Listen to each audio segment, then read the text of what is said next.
Guys, I'm Steve. Welcome back to the channel. Welcome back to another video. If it's your first time stopping by the channel, hit that subscribe button. Trust me, you won't regret it. If you're a returning subscriber, as always, guys, welcome back, and I do appreciate the support. Guys, I would like to wish you a happy Friday, and you know what that means. The Story Time with Stock Market Steve live stream starts tonight at 7 o'clock Central Standard Time. And hopefully I'll see you guys there. But I'm going to jump in this news because something crazy done happened in the White House.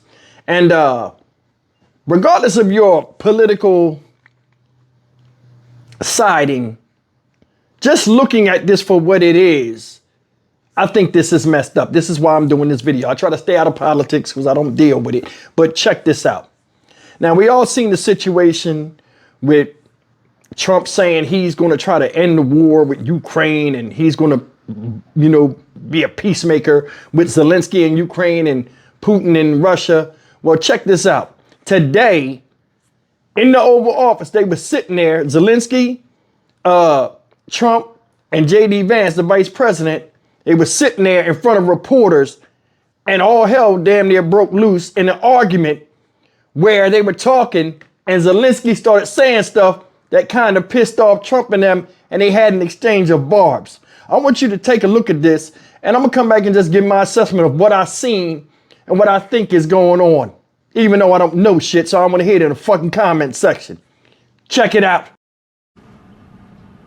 And now I'm talking with my friends in Poland, and they are worried that you align yourself too much with Putin. What's your message for them?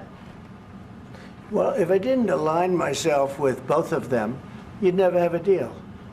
You want me to say really terrible things about Putin and then say, "Hi, Vladimir, how are we doing on the deal?" That doesn't work that way. I'm not aligned with Putin. I'm not aligned with anybody. I'm aligned with the United States of America and for the good of the world. I'm aligned with the world, and I want to get this thing over with. You see the hatred he's got for Putin. It's very tough for me to make a deal with that kind of hate. He's got tremendous hatred, and I understand that, but I can tell you the other side isn't exactly in love with, him either. So it's not a question of alignment. I'm aligned with the world. I want to get the thing set. I'm aligned with Europe. I want to see if we can get this thing done. You want me to be tough? I could be tougher than any human being you've ever seen. I'd be so tough. But you're never going to get a deal that way. So that's the way it goes. All right, one more question. I want to respond to this. So look, for 4 years in the United States of America, we had a president who stood up at press conferences and talked tough about Vladimir Putin, and then Putin invaded Ukraine and destroyed a significant chunk of the country. The path to peace and the path to prosperity is maybe engaging in diplomacy. We tried the pathway of Joe Biden of thumping our chest and pretending that the President of the United States' words mattered more than the President of the United States' actions. What makes America a good country is America engaging in diplomacy. That's what President Trump is doing. Can I ask you? Sure. Yeah? Yeah. Okay. So he occupied our parts, big parts of Ukraine, part of East and Crimea. So he occupied it on 2014. So during a lot of years, so I'm not speaking about just Biden, but those time was Obama, then President Obama, then President Trump, then President Biden, now the President Trump, and God bless, now President Trump will stop him. But during 2014, nobody stopped him. He just occupied and took. He killed people. You know what the contact 2015. 2014. 2014 and 2015. 2014. Yeah. So I was not here. Yeah, but that's exactly right. Yes, but during 2014 till 2022, the situation the same. The people have been dying on the contact line. Nobody stopped him.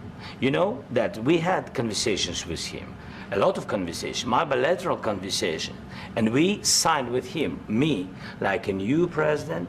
In 2019, I signed with him the deal. I signed with him, Macron and Merkel, we signed ceasefire.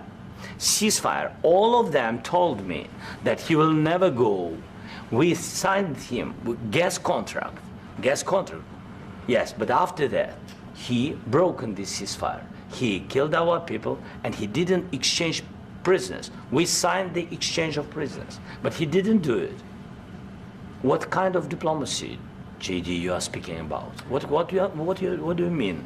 I'm talking about the kind of diplomacy that's going to end the destruction of your country. Yes, but if you are Mr. not President, strong- Mr. President, with respect, I think it's disrespectful for you to come into the Oval Office and try to litigate this in front of the American media. Right now, you guys are going around and forcing conscripts to the front lines because you have manpower problems. You should be thanking the President for trying to bring an end to this conflict. Have you ever been to Ukraine that you say what problems we have? I have been to. Come once. I've actually watched and seen the stories, and I know what happens is you bring them on a propaganda tour, Mr. President.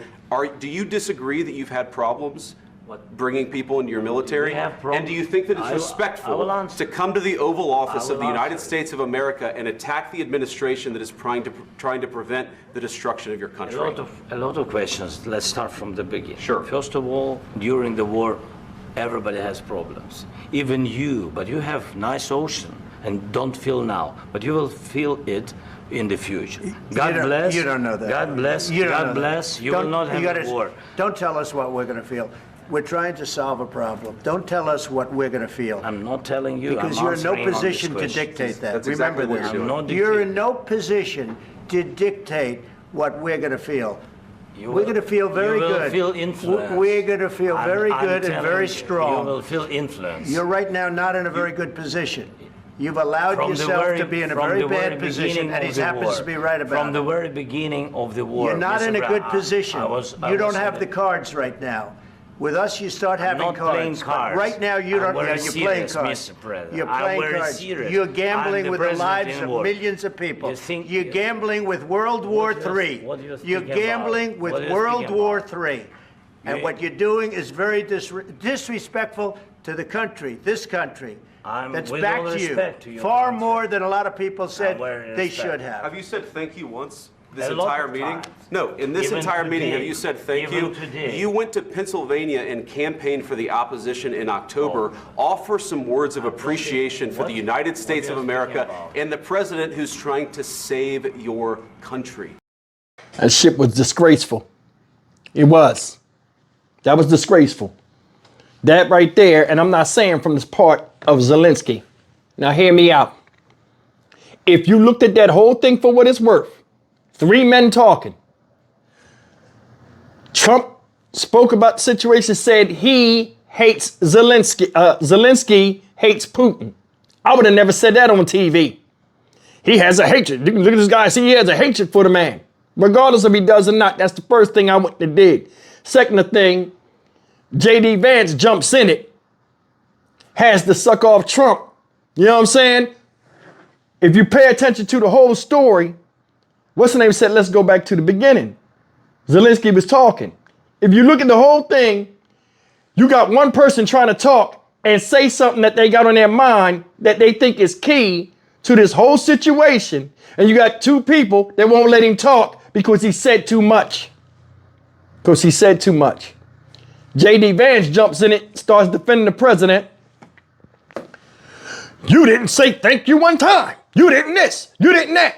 Basically, they want Zelensky to kiss and lick their ass because of a deal that he didn't really want, where he got to offer minerals and all this other stuff to the United States for them to do their part to keep peace. And they want him to step down. The powers that be, whether it's Russia or him, want him to step down, right? And for an impact the NATO deal. That's crazy shit. I want you to think about that. That's crazy. You look back at that whole situation when the paratroopers landed, they ain't do nothing to the reporters, just ran. It was almost like this whole thing scripted. Seriously, man begging for help. Help us, help us, help us. Hey, they outside the border. They're bringing up troops.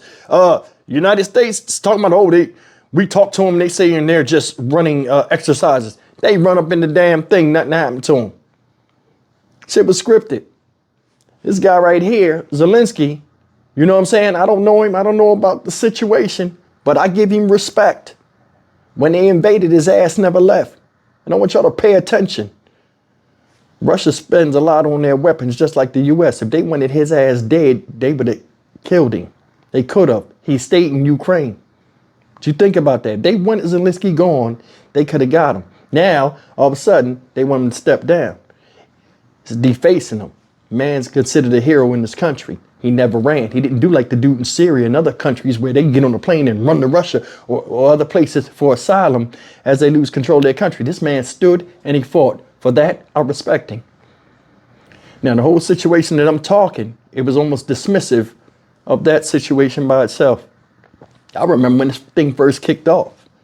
You know what I'm saying? I was still Stock Market Steve on the Dynamic Reason channel. I didn't cover this, but I remember when it kicked off. So yeah, I told you, you know, regardless of your political influence, man, what's right is right and wrong is wrong. The man didn't say nothing disrespectful to me. The man was talking from the beginning. You know what I'm saying? And didn't even get a chance to say anything bad about Trump when he was talking. JD Vance jumped in. Boop, oh, how dare you bring that up in front of the media? I told you there are things, political agendas going on behind closed doors that never come out to the media and have a lot of people scratching their head. This right here is one of them things. The man didn't say nothing bad, but he was getting to something that they didn't want out. So the diversion was JD Vance, the attacking, and Trump followed right along with it. I want you to just think. That's all I got to say about it. Zelensky wasn't disrespectful to me. In the comment section, do y'all think he was disrespectful? Because if anybody was disrespectful, I think it was JD Vance that sparked the shit. And it seemed like basically, you want us to kiss your ass. But see, Zelensky is neighbors with Russia. He know more about them than the U.S. because they have a history. Ukraine used to be part of Russia. So he know. You heard what he said? Y'all think it's cool. Y'all got nice beaches. Y'all think it's cool. Just wait. And then they shut him up. They shut him up. He was like, you trying to think this guy a good guy? You'll see. Stock Market Steve for the Dynamic Reason channel. As always, like, comment, share, and subscribe. I just gave my opinion. Don't tear me up in the comment section. This shit is bullshit. And I think the way they treated that man was not cool. You know what I'm saying? Because he didn't really say nothing disrespectful, in my opinion. He didn't get to nothing disrespectful. But if you sit there and you watch the body language of all of them, and watch his body language, you know, multiple times after Trump called him a dictator, he still came to the country to meet the man and all this other stuff. It seems like he's being silenced and he has to hold his composure. And it's almost like being shitted on and you can't say nothing to do nothing about it. You see how he kept moving in the seat? Not just in this interview, other interviews. He's like, he feel crazy. See you in the next video. Take care.